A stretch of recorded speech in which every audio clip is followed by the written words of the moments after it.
نستغفره ونعوذ بالله من شرور أنفسنا ومن سيئات أعمالنا من يهده الله فلا مضل له ومن يضلل فلا هادي له أشهد أن لا إله إلا الله وحده لا شريك له وأشهد أن محمدا عبده ورسوله اللهم صل وسلم وبارك على نبينا محمد وعلى آله وأصحابه ومن تبعهم بإحسان إلى يوم الدين أما بعد فيا أيها المسلمون والمسلمات رحمني ورحمكم الله.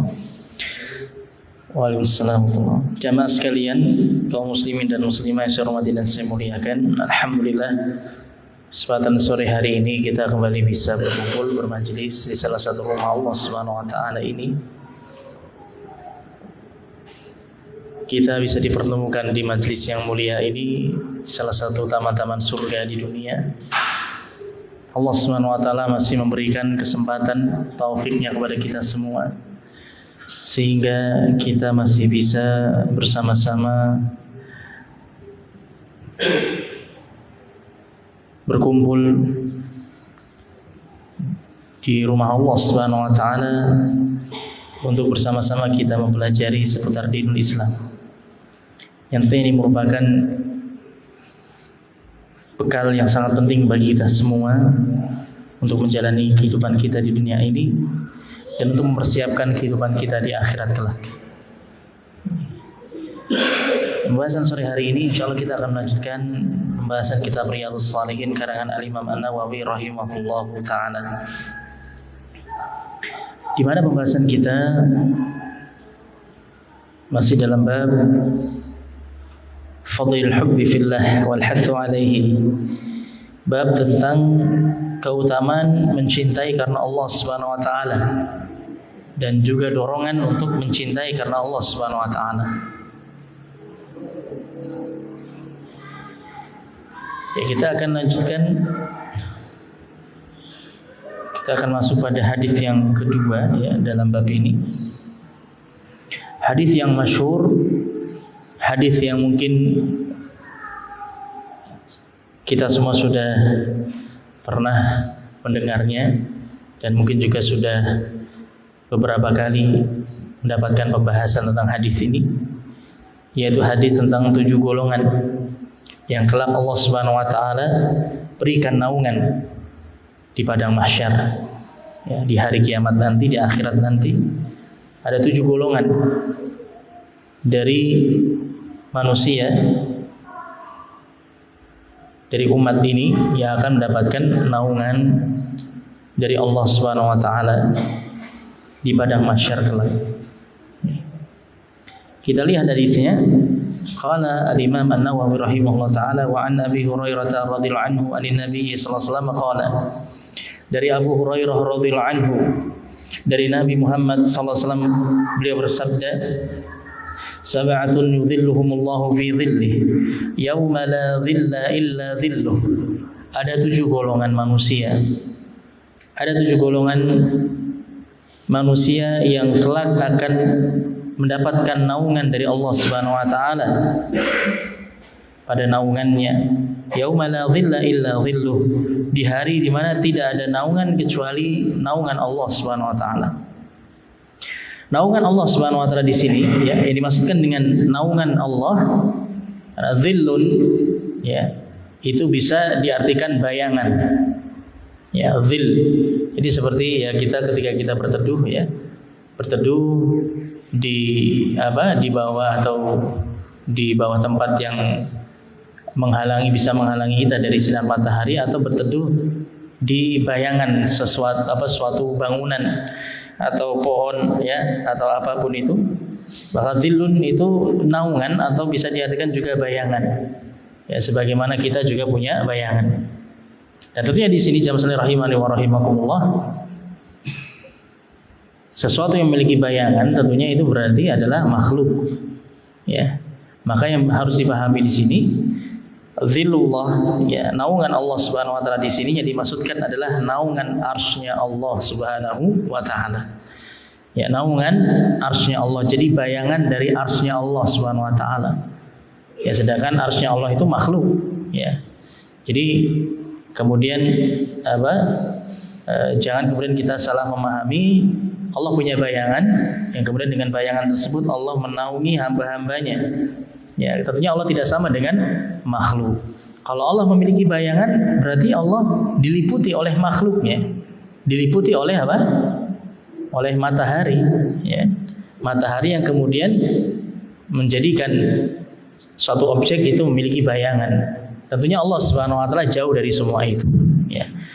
Maka dijelaskan dalam riwayat yang lainnya, yaitu disebutkan dalam hadis dari sahabat Salman Al-Farisi radhiyallahu anhu dengan sanad yang hasan, dihasankan oleh Al-Hafidz Ibnu Hajar rahimahullah taala, bahwa yang dimaksud dengan naungan dari Allah Subhanahu wa taala itu adalah naungan arsy-Nya Allah, ya. Jadi kelak 7 golongan ini akan mendapatkan naungan dari arsy-Nya Allah Subhanahu wa taala. Nah, kenapa kemudian disandarkan kepada Allah, ya? Zillullah atau zillih, ya. Dia mendapatkan naungan Allah Subhanahu wa taala ini sebagai bentuk idhafatut tasyrif, ya, penyandaran untuk menunjukkan kemuliaan, ya. Menunjukkan kemuliaan. Jadi mulianya naungan yang Allah berikan ketika itu, yaitu naungan dari arsy-Nya Allah Subhanahu wa taala, di mana arsy Allah itu merupakan makhluk yang paling besar yang Allah ciptakan, ya. Maka arsy Allah itu nanti akan bisa memberikan naungan bagi para hamba Allah Subhanahu wa taala di padang mahsyar. Kemudian disebutkan oleh Rasulullah SAW yang pertama dari 7 golongan tersebut adalah imamun adil, pemimpin yang adil. Ya, yang pertama adalah pemimpin yang adil. Ya, pemimpin di sini bisa yang skala besar, ya, yang wilayahnya itu luas, yaitu pemimpin negara. Tapi bisa juga tentunya pemimpin-pemimpin yang wilayahnya atau cakupannya lebih sempit dari itu. Termasuk tentunya juga pemimpin keluarga, ya, laki-laki, seorang ayah, seorang bapak, seorang suami yang adil, ya, atau kemudian pemimpin yang seseorang yang dituju sebagai pemimpin, ya, dari skala yang paling sempit, ya, yang paling kecil seperti misalnya ketua RT, ya, kemudian ketua RW, sampai yang paling tinggi kepala negara. Ya, ketika mereka semua bisa adil, maka mendapatkan janji dari Allah Subhanahu wa taala dan Rasul-Nya akan mendapatkan naungan dari Allah Subhanahu wa taala nanti di akhirat. Kemudian yang kedua, wasyabun nasya fi ibadatillah azza wa jal. Kemudian yang kedua adalah pemuda. Ya, seorang pemuda yang tumbuh dengan beribadah kepada Allah Azza wa Jalla. Jadi seorang pemuda yang menggunakan masa mudanya untuk beribadah kepada Allah, untuk ketaatan kepada Allah Subhanahu wa taala. Bukan dia gunakan untuk foya-foya, untuk hura-hura, untuk bersenang-senang saja tanpa memikirkan akhiratnya. Tapi justru dia gunakan masa mudanya untuk mendekatkan diri kepada Allah Subhanahu wa taala. Maka pemuda yang seperti ini keadaannya itu merupakan pemuda yang sangat istimewa, dan kelak nanti di akhirat akan mendapatkan naungan dari Allah Subhanahu wa taala. Maka siapapun yang di masa mudanya dia memanfaatkan waktunya untuk beribadah, untuk mendekatkan diri kepada Allah, untuk melakukan ketaatan kepada Allah Subhanahu wa taala, maka dia adalah orang yang berhak mendapatkan naungan dari Allah Subhanahu wa taala nanti di hari kiamat. Kemudian yang ketiga, wa rajulun qalbuhu mu'allaqun bil masajid. Ya, seseorang yang hatinya terikat dengan masjid, ya, terpaut dengan masjid. Dia nggak bisa jauh-jauh dari masjid, ya. Kecintaannya sangat besar kepada rumah-rumah Allah Subhanahu wa taala. Tempat yang paling dia cintai adalah rumah-rumah Allah, yaitu masjid-masjid Allah Subhanahu wa taala di atas muka bumi ini. Maka ini juga merupakan hamba Allah yang memiliki keistimewaan, Ya, karena hatinya itu terpaut dengan masjid yang merupakan tempat yang paling mulia di atas muka bumi. Tempat yang paling Allah cintai di atas muka bumi itu adalah masjid. Dan hamba tersebut hatinya terpaut dengan masjid. Ya. Jadi dia hanya bisa mendapatkan ketenangan dan kedamaian ketika dia berada di dalam masjid. Masya Allah. Ini golongan yang ketiga. Kemudian yang keempat, warajulani tahabba fillah ijtama'a alaihi wa tafarraqa alaihi. Yang keempat adalah dua orang yang saling mencintai karena Allah Subhanahu wa taala. Ya, dua orang yang saling mencintai karena Allah, yang mana keduanya itu berkumpul karena Allah dan berpisah pun juga karena Allah Subhanahu wa taala. Berkumpul karena keduanya saling mencintai karena Allah. Ketika harus berpisah pun juga karena Allah Subhanahu wa taala. Dan ini yang kita garis bawahi, ya, yang terkait dengan pembahasan kita pada bab ini. Ini yang kita garis bawahi tentunya dalam hadis ini. Intinya adalah kalimat ini. Rajulan tahabba fillah ijtama'a alaihi wa tafarraqa alaihi. Dua orang yang saling mencintai karena Allah, keduanya bertemu, berkumpul karena Allah dan berpisah pun juga karena Allah. Berkumpul karena mereka sama-sama saling mencintai karena Allah, berkumpul di majelis ilmu, berkumpul di rumah-rumah Allah melaksanakan sholat berjamaah, berkumpul untuk melakukan suatu kegiatan yang bermanfaat, untuk melakukan suatu kebaikan, berkumpul untuk membahas suatu kebaikan. Ya, jadi ketika berkumpul itu karena Allah. Ya, keduanya berkumpul itu bukan karena perkara-perkara dunia. Keduanya bertemu dan berkumpul bukan karena perkara-perkara dunia, tapi karena Allah Subhanahu wa taala. Karena akhirat. Karena untuk menggapai keridhaan Allah Subhanahu wa taala. Dan keduanya berpisah pun juga karena Allah. Dipisahkan karena takdir Allah Subhanahu wa taala. Misalnya karena mungkin salah satunya harus berpindah tempat tinggalnya, sehingga saling berjauhan, sudah sulit untuk bisa bertemu kembali. Atau mungkin salah satunya kemudian melakukan perjalanan jauh, ya. Atau mungkin salah satunya sudah dipanggil oleh Allah Subhanahu wa taala. Tapi ketika keduanya itu berpisah secara fisik, tapi hatinya masih tetap terpaut karena Allah Subhanahu wa taala. Ya. Maka hamba-hamba Allah yang seperti ini keadaannya, itu mereka juga berhak untuk mendapatkan naungan dari Allah Subhanahu wa taala. Ya. Maka hakikatnya kaum muslimin dimanapun berada, walaupun berjauhan negeri tempat tinggalnya, ya, bahkan berbeda bahasanya, ya, tentunya kaum muslimin ketika saling mencintai karena Allah Subhanahu wa taala, walaupun jasadnya itu saling berjauhan, tapi hatinya saling terpaut. Dan itulah yang menjadikan seseorang mendapatkan kecintaan dari Allah Subhanahu wa taala. Kemudian yang kelima, wa rajulun da'athu imra'atun dzatu jamalin dzatu husnin wa jamalin. Seorang laki-laki yang diajak oleh seorang wanita yang memiliki kecantikan. Dalam riwayat yang lainnya, dzatu mansabin, ya, yang memiliki kedudukan.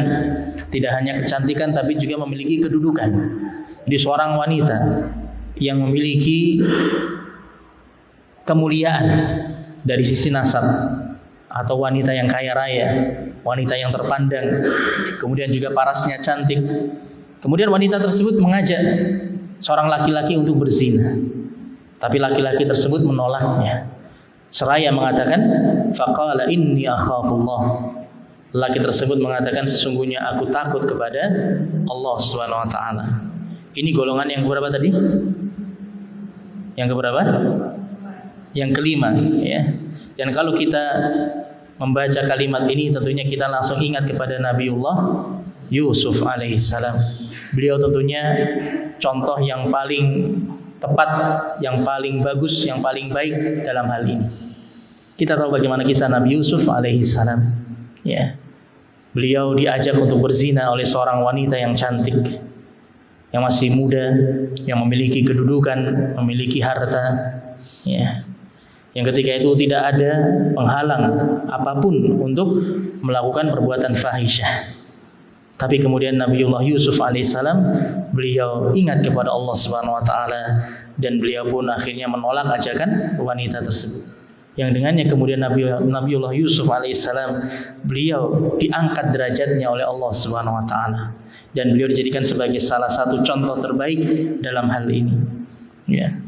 Dalam hal bagaimana keteguhan keimanan seorang lelaki ketika difitnah atau mendapatkan fitnah berupa wanita, ya. Tentunya ini merupakan salah satu ujian terberat bagi kaum lelaki. Tapi ketika seorang laki-laki dia berhasil melampaui ujian ini, maka Allah Subhanahu wa taala akan mengangkat derajatnya, dan bahkan dia termasuk orang yang berhak mendapatkan naungan dari Allah Subhanahu wa taala di akhirat nanti. Kemudian yang keenam, wa rajulun tasaddaqa bi sadaqatin fa akhfaha hatta la ta'lama shimaluhu ma tunfiqu yaminuh. Seseorang yang bersedekah, kemudian dia menyembunyikan sedekah tersebut.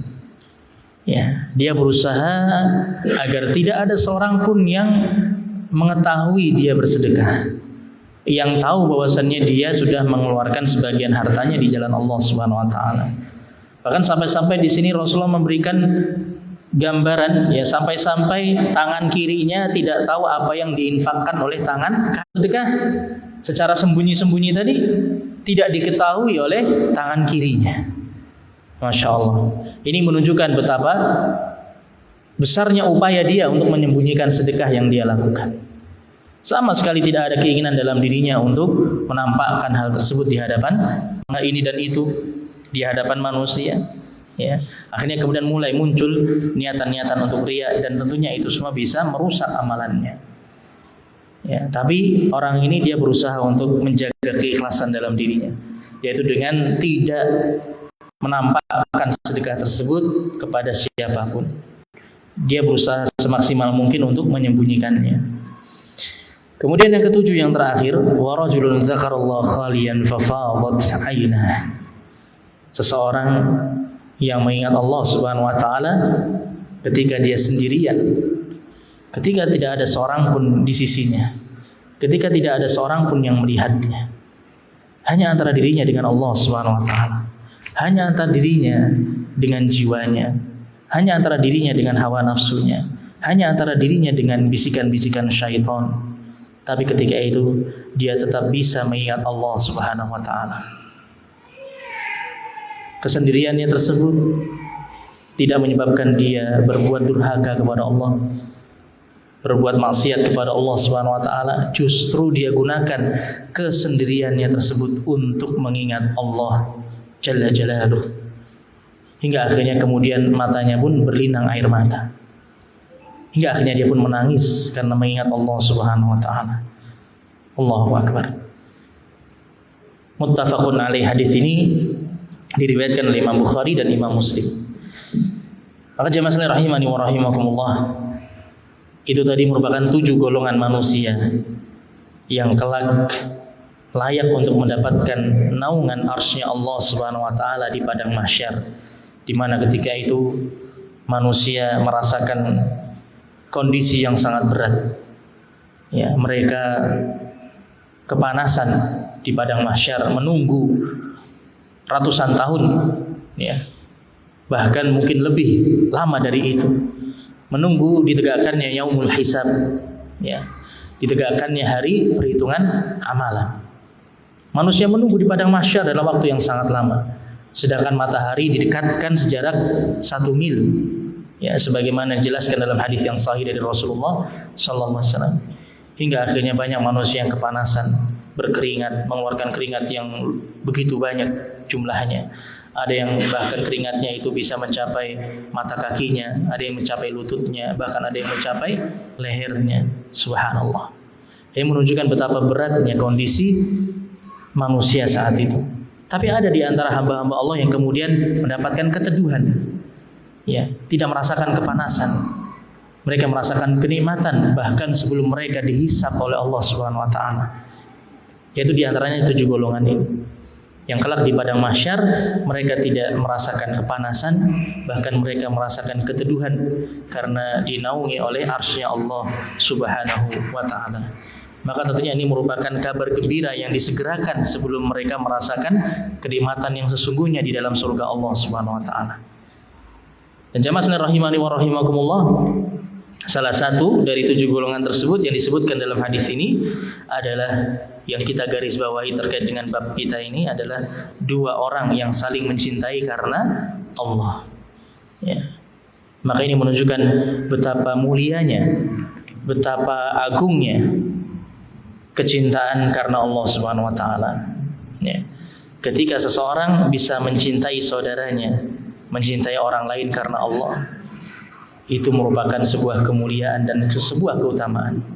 Ya. Tentunya sudah banyak dalil-dalil yang kita lewati, ya, yang sudah kita bahas tentang keutamaan mencintai karena Allah Subhanahu wa taala. Maka hadis ini menjadi tambahan bagi kita semua yang menunjukkan keutamaan saling mencintai karena Allah Subhanahu wa taala. Kemudian di sini dijelaskan oleh Syekh Salim Ibn Aid Al-Hilali hafizahullah taala bahwa penyebutan 7 golongan di dalam hadis ini bukan merupakan pembatasan, ya. Karena terdapat dalam hadis-hadis yang lain ada golongan-golongan yang lainnya juga mendapatkan naungan dari Allah Subhanahu wa taala. Jadi 7 golongan ini bukanlah merupakan pembatasan. Masih ada golongan-golongan manusia lainnya yang kelak mereka berhak mendapatkan naungan dari Allah Subhanahu wa taala di padang mahsyar. Kemudian kita akan baca beberapa faedah dari hadis ini. Yang pertama, fadlul imam al-adil alladhi yuhakkimu syara' Allah wa yar'a ibadallah. Keutamaan yang pertama ini terkait dengan golongan yang pertama, ya, imam yang adil, pemimpin yang adil. Maka ini menunjukkan akan keutamaan seorang pemimpin yang bisa adil, ya. Dia bisa menempatkan sesuatu sesuai pada tempatnya. Dia tidak berbuat zalim, tidak berbuat lalim, tidak berbuat semena-mena karena kepemimpinannya, ya, dengan kepemimpinannya, dengan kekuasaannya. Bahkan dia menetapkan atau menerapkan hukum Allah Subhanahu wa taala. Dia memberlakukan syariat Allah Subhanahu wa taala dan benar-benar menjaga hamba-hamba Allah. Ya, kepemimpinannya benar-benar digunakan untuk mewujudkan keadilan di tengah-tengah manusia. Walidzalika qaddamahu fi dzikri li umumin naf'ihi. Oleh karenanya golongan yang disebutkan ini, ya, imam yang adil, pemimpin yang adil ini disebutkan pertama kali dalam hadis ini. Kenapa? Karena manfaatnya yang paling luas, ya. Pemimpin yang adil, apalagi pemimpin suatu negara yang memiliki wilayah yang luas, yang memiliki kekuasaan yang besar, maka tentunya ketika dia bisa adil, manfaatnya itu tentunya sangat-sangat meluas. Bahkan bisa dirasakan oleh seluruh kaum muslimin yang ada di wilayahnya. Ya, maka ini disebutkan pertama kali di dalam hadis ini. Maka jamaah sekalian rahimani wa rahimakumullah, ini menunjukkan bahwa pemimpin yang adil itu adalah hamba pilihan, ya, bukan hamba sembarangan, bukan orang sembarangan. Dan ini juga menunjukkan bahwa menjadi pemimpin yang adil itu bukan merupakan perkara yang mudah, ya, karena keutamaannya seperti ini, ya, balasannya di akhirat itu sangat-sangat besar, sangat-sangat agung, sangat mulia, ya. Dan tentunya al-jaza min jinsil amal, ya, inna idhamal jaza ma'a idhamil bala, ya. Maka keutamaan yang besar yang bisa dia dapatkan di akhirat itu menunjukkan besarnya ujian yang harus dia lewati di dunia. Tentunya kepemimpinan, kekuasaan itu seringkali menjadikan seorang bertindak zalim, ya. Karena dia punya kekuasaan, dia punya wewenang, ya. Apalagi kalau kemudian dia merupakan pemimpin yang tertinggi. Siapa yang bisa menghalanginya? Ya. Maka betapa banyaknya orang yang mendapatkan kekuasaan kemudian dia berlaku zalim, bersikap semena-mena. Ya. Bahkan justru hanya memikirkan diri sendiri dan golongannya, tidak memikirkan rakyatnya, tidak memikirkan orang-orang yang berada di bawah tanggungannya. Ya. Maka ini menunjukkan betapa beratnya menjadi pemimpin yang adil. Bahkan bisa kita rasakan, kita sebagai pemimpin keluarga saja sulit untuk bisa bersikap adil. Ya. Sulit untuk bisa bersikap adil, menempatkan suatu sesuai pada tempatnya. Adil di sini tidak hanya kaitannya dengan tidak pilih kasih antara anak-anak kita misalnya, atau tidak pilih kasih terhadap pasangan-pasangan yang dia miliki. Mungkin dia punya istri lebih dari satu, ya, dia harus bersikap adil. Tidak hanya dalam hal ini, tapi dalam hal menempatkan suatu sesuai pada tempatnya tadi, ya, menempatkan suatu sesuai pada tempatnya. Jadi ketika misalnya anaknya melakukan kesalahan kecil, ya sudah, dia tegur dengan teguran yang ringan. Ya, jangan hanya karena kesalahan kecil, anak melakukan kesalahan kecil kemudian dia marahnya berlebihan. Itu tidak adil namanya.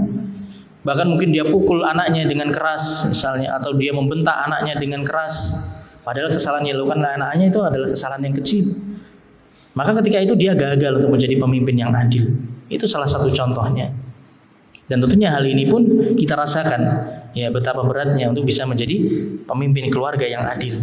Kecuali siapapun yang dirahmati oleh Allah Subhanahu wa taala, apalagi menjadi pemimpin yang lebih tinggi dari itu kedudukannya, yang wilayahnya itu jauh lebih luas, tanggung jawabnya jauh lebih besar.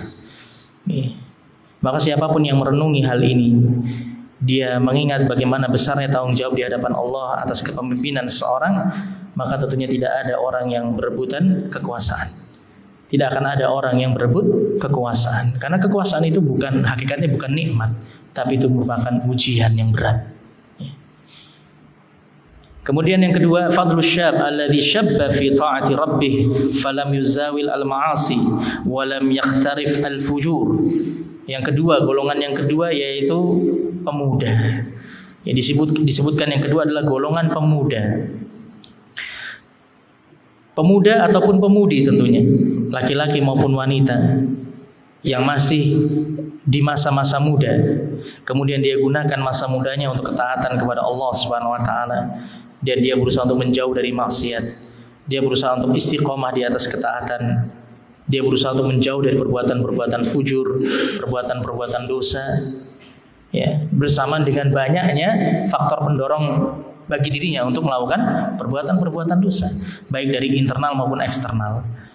Tapi dia tetap berusaha untuk istiqomah di atas ketaatan.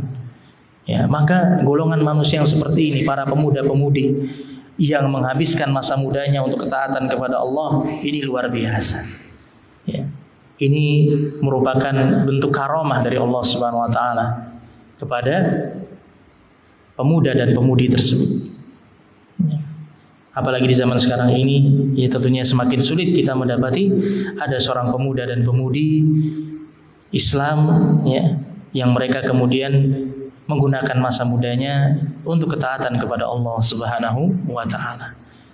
Maka tentunya jamaah sekalian rahimani wa rahimakumullah, ya, bagi kita yang sudah memiliki anak, ya, kita memiliki tanggung jawab untuk mendidik anak-anak kita, maka tentunya kita harus terus berupaya semaksimal mungkin, ya, mendidik anak kita agar mereka bisa menjadi pemuda dan pemudi yang taat kepada Allah Subhanahu wa taala. Tentunya diiringi dengan doa. Kita doakan anak-anak kita agar dijauhkan dari segala keburukan. Ya.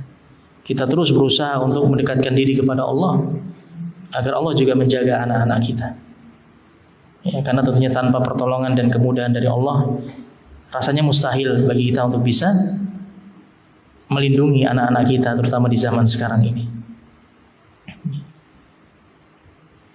Maka ini golongan yang kedua, ya, para pemuda-pemudi yang menghabiskan masa mudanya untuk ketaatan kepada Allah Subhanahu wa taala.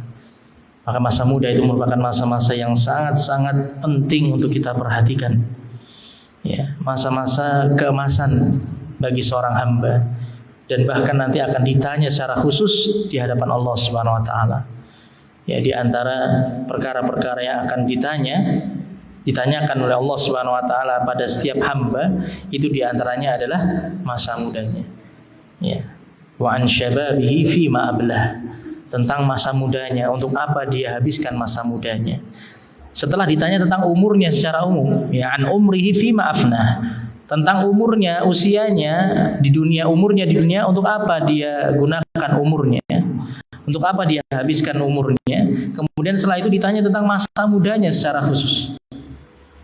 Maka ini menunjukkan betapa pentingnya seseorang untuk memperhatikan masa muda.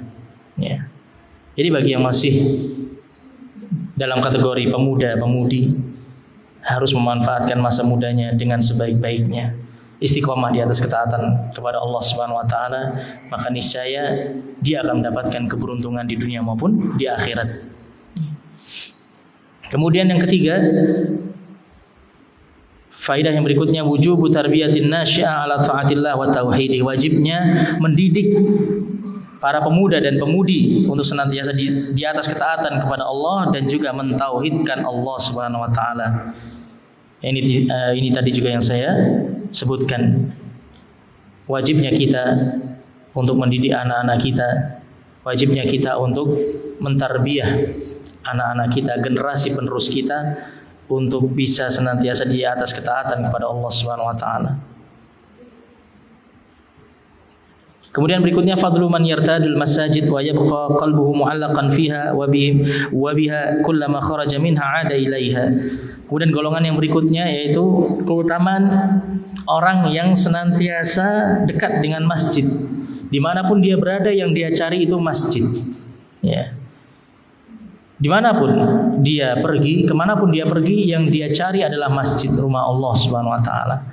Dan dia hanya akan bisa merasakan ketenangan ketika di dalam rumah Allah Subhanahu wa taala, di dalam masjid, karena hatinya sudah terpaut dengan masjid. Ya. Dia gunakan untuk sholat di dalamnya, untuk beribadah, untuk berdoa, membaca Quran, dan amalan-amalan ibadah yang lainnya.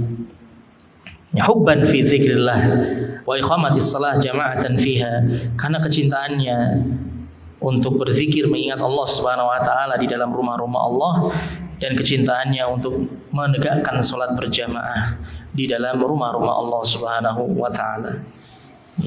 Ini keutamaan orang yang dekat dengan masjid. Dan kalau kita termasuk orang yang Allah beri taufik untuk senantiasa hatinya terpaut dengan masjid, maka kita harus bersyukur dan harus kita jaga nikmat tersebut. Harus kita jaga nikmat tersebut. Dan bagi kita mungkin yang masih kurang terpaut hatinya dengan masjid, kita harus berusaha untuk menumbuhkan rasa cinta kita kepada masjid-masjid Allah Subhanahu wa taala. Dan kita berdoa kepada Allah Subhanahu wa taala agar dipautkan, agar dikaitkan hati kita dengan masjid-masjid Allah. Karena itu merupakan tempat-tempat yang paling Allah cintai di atas muka bumi. Kemudian berikutnya, ini yang kita garis bawahi, al-hubbu yanbaghi an yakuna fillah walillah wa laisa li maslahatin zailatin aw irdin zail. Kecintaan itu seharusnya diwujudkan karena Allah Subhanahu wa taala.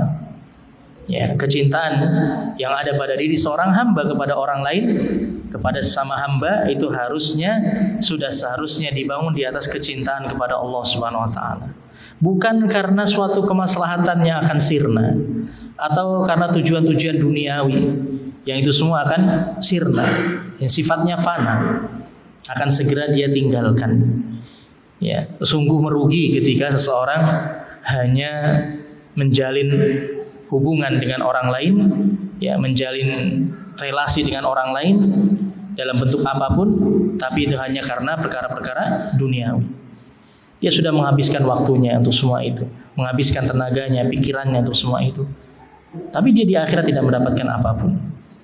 Bahkan bisa jadi orang-orang dekat, orang-orang yang memiliki kedekatan dengan dirinya di dunia, tapi hubungannya itu dibangun bukan karena Allah, nanti di akhirat justru akan berubah menjadi musuh-musuh baginya.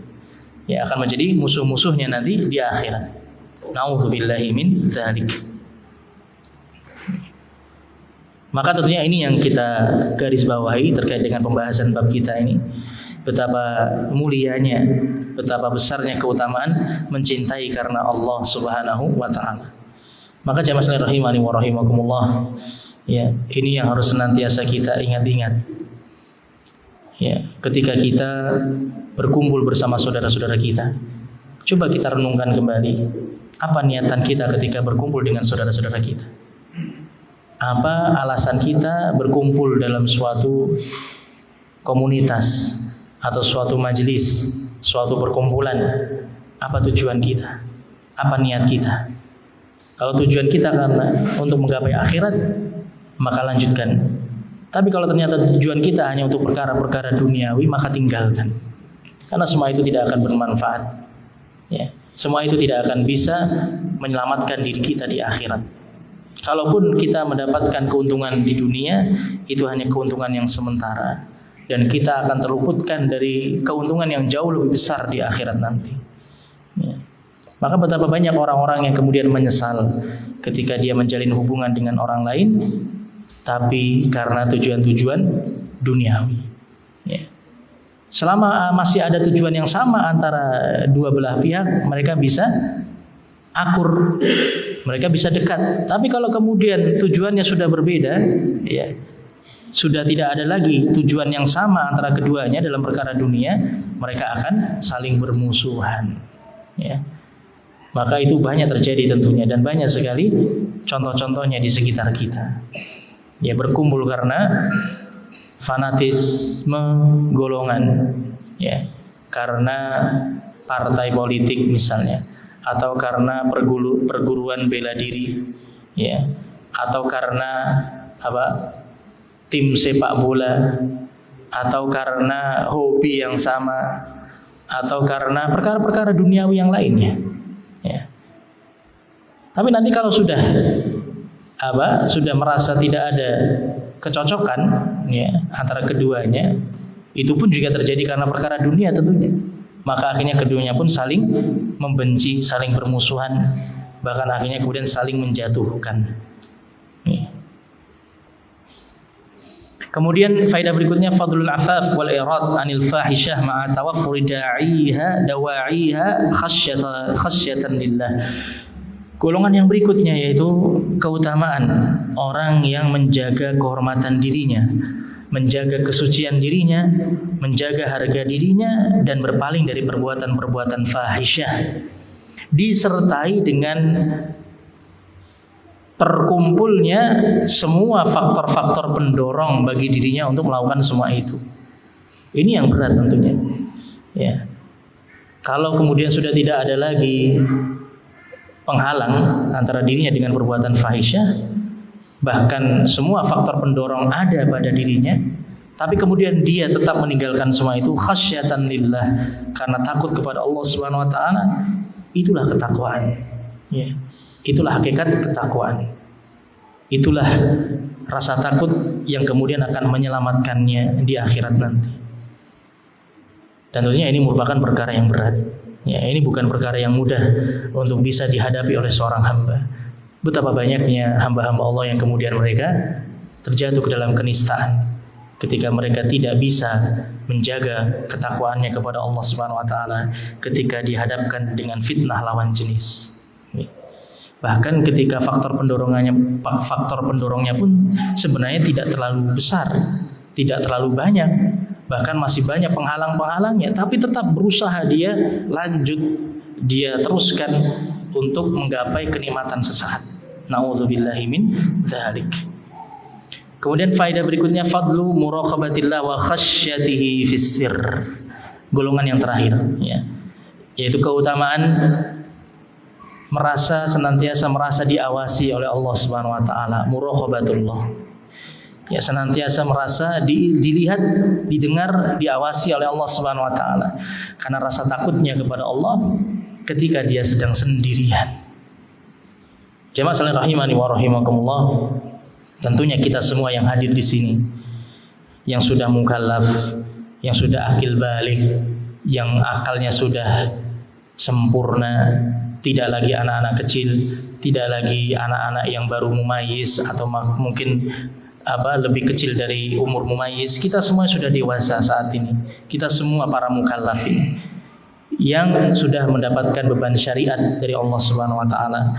Tentunya kita semua menyadari betapa beratnya menjaga diri ketika sendirian. Betapa sulitnya menjaga ketakwaan ketika sendirian. Ketika kita berkumpul seperti ini, ya, seakan-akan kita ini benar-benar semangat untuk melakukan ketaatan. Ya, muncul semangat kita dalam kebaikan. Rasa-rasanya tidak mungkin kalau kita berkumpul seperti ini kemudian ada salah seorang dari kita yang melakukan perbuatan dosa, perbuatan maksiat. Tapi kalau kemudian kita sendirian, disitulah ujian yang sebenarnya. Maka ketika seorang hamba dia bisa menjaga ketakwaannya, rasa takutnya kepada Allah ketika dia sedang sendirian, tidak ada seorang pun yang melihat, tidak ada seorang pun yang bisa mengingatkan, tidak ada seorang pun yang dia merasa malu darinya. Disitulah kemudian letak ujian yang sesungguhnya yang menguji keimanan kita. Maka seorang hamba yang bisa lulus dalam ujian ini, maka dia juga berhak untuk mendapatkan naungan dari Allah Subhanahu wa taala. Kemudian faedah berikutnya, fadlul buka min khasyatillah, keutamaan menangis karena rasa takut kepada Allah Subhanahu wa taala. Bahkan kedua mata yang menangis karena takut kepada Allah itu akan dijauhkan dari neraka Allah Subhanahu wa taala, akan dijauhkan dari api neraka. Dua bola mata yang di dunia digunakan untuk menangis karena rasa takut kepada Allah Subhanahu wa taala itu akan dijauhkan dari api neraka. Artinya pemiliknya itu akan dijauhkan dari neraka Allah Subhanahu wa taala. Jamaah sekalian rahimani wa rahimakumullah, marilah kita ingat-ingat, ya, bagaimana keadaan diri kita. Kita muhasabah, kita introspeksi diri kita masing-masing. Seberapa seringnya kita menangis karena Allah Subhanahu wa taala? Seberapa seringnya kita menyadari betapa rendahnya kita di hadapan Allah, betapa banyaknya dosa-dosa yang telah kita lakukan, betapa jauhnya kita dari kesempurnaan, dan betapa banyak nikmat-nikmat yang senantiasa Allah curahkan kepada kita semua. Yang semua itu seharusnya kita ganti dengan ketaatan, kita iringi dengan ketaatan, kita iringi dengan ibadah, kita iringi dengan perbuatan-perbuatan yang mendatangkan kecintaan Allah Subhanahu wa taala dan keridhaannya. Tapi betapa seringnya kita masih seringnya lalai dan masih sering untuk menggunakan nikmat yang Allah berikan untuk kemaksiatan. Maka siapapun yang bisa mengingat semua itu, yang bisa merenungi semua itu ketika dia sendirian, kemudian akhirnya dia pun menangis di hadapan Allah Subhanahu wa taala, maka dia juga termasuk golongan manusia yang kelak berhak untuk mendapatkan naungan dari Allah Subhanahu wa taala di akhirat kelak. Kemudian yang terakhir, mungkin ini faedahnya terbaliknya. Yang terakhir berarti golongan yang ke-6, kaitannya dengan golongan yang ke-6 yaitu keutamaan bersedekah dengan sembunyi-sembunyi. Ya, keutamaan bersedekah dengan sembunyi-sembunyi, sehingga dia pun berusaha untuk menjauh dari riya. Ya, menjauh dari riya dan menjauh dari perbuatan-perbuatan atau sikap-sikap yang itu bisa mengurangi atau bahkan menggugurkan pahala sedekahnya. Bahkan Rasulullah mengatakan as-sadaqatus sir tudfi'u ghadbar rahman. Sedekah secara sembunyi-sembunyi itu bisa memadamkan kemurkaan Allah Subhanahu wa taala. Maka ini juga tentunya merupakan salah satu golongan manusia yang berhak untuk mendapatkan naungan dari Allah Subhanahu wa taala di padang mahsyar nanti. Jamaah sekalian rahimani wa rahimakumullah, sebelum saya akhiri pembahasan kita pada sore hari ini, dijelaskan oleh Al-Imam Al-Hafidh Ibnu Hajar Al-Asqalani rahimahullah taala dalam Fathul Bari beberapa faidah tentang hadis ini, tapi yang akan saya sebutkan adalah faidah yang ketiga yang beliau sebutkan di sini. Yang ini yang harus kita garis bawahi, dan ini agar semakin mendorong kita untuk bisa memiliki sifat-sifat yang disebutkan di dalam hadis ini. Beliau mengatakan, annaka tajidu baina hadhil asnaf amran zaidan ala ainil ibadah. Apabila kita merenungi hadis ini, maka kita akan mendapatkan kesimpulan bahwasannya semua golongan-golongan manusia yang disebutkan dalam hadis ini itu memiliki satu perkara yang sama di antara mereka, satu kesamaan. Dan ini merupakan perkara yang menjadikan mereka istimewa di hadapan Allah Subhanahu wa taala.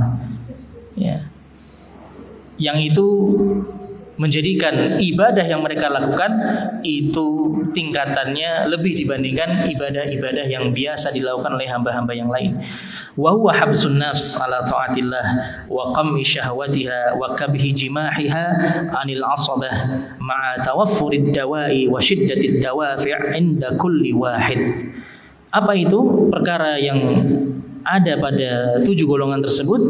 Yaitu mereka semua bisa menahan jiwanya untuk senantiasa di atas ketaatan kepada Allah Subhanahu wa taala, mengekang hawa nafsunya, mengekang syahwatnya untuk menjauh dari perbuatan-perbuatan dosa, untuk menjauh dari pelanggaran-pelanggaran terhadap syariat-syariat Allah Subhanahu wa taala, disertai dengan terpenuhinya segala macam bentuk faktor-faktor pendorong, ya, segala macam bentuk wasilah-wasilah, perantara-perantara yang mengantarkan mereka kepada perbuatan-perbuatan dosa yang itu ada pada setiap golongan yang kita sebutkan tadi.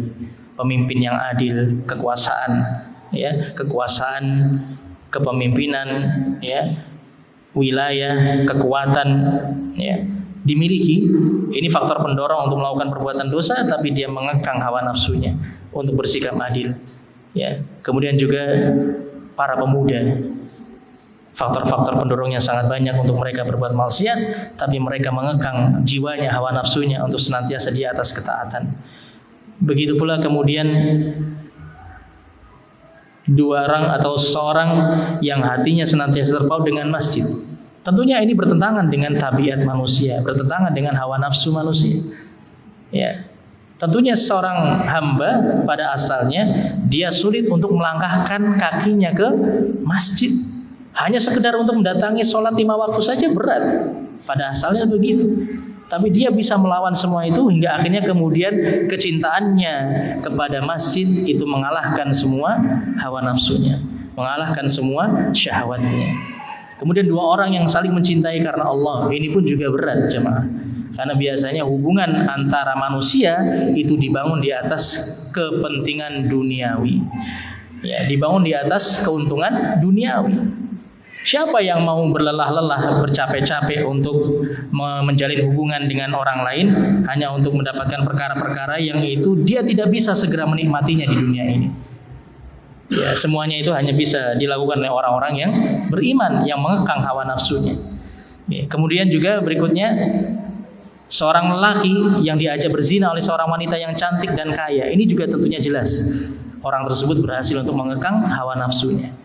Kemudian seseorang yang bersedekah, menyembunyikan sedekahnya, ini juga jelas, ya, perbuatannya ini berlawanan dengan tabiat manusia.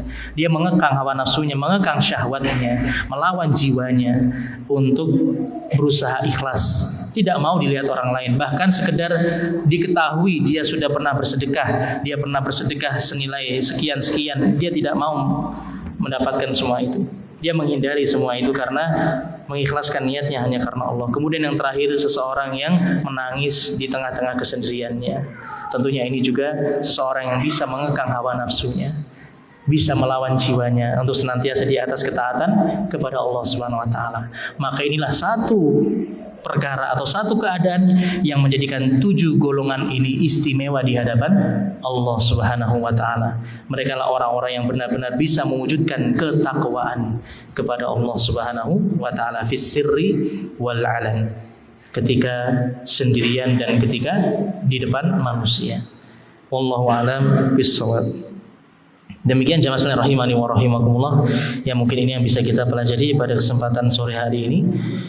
Ya semoga bermanfaat dan semoga Allah Subhanahu wa taala memberikan taufiknya kepada kita agar kita bisa mengamalkan ilmu yang telah kita pelajari. Alhamdulillahirabbil alamin wa sallallahu wasallam ala nabiyyina Muhammadin wa ala alihi wa ashabihi ajma'in. Subhanakallahumma wa bihamdika asyhadu an la ilaha illa anta astaghfiruka wa atubu ilaik. Assalamualaikum warahmatullahi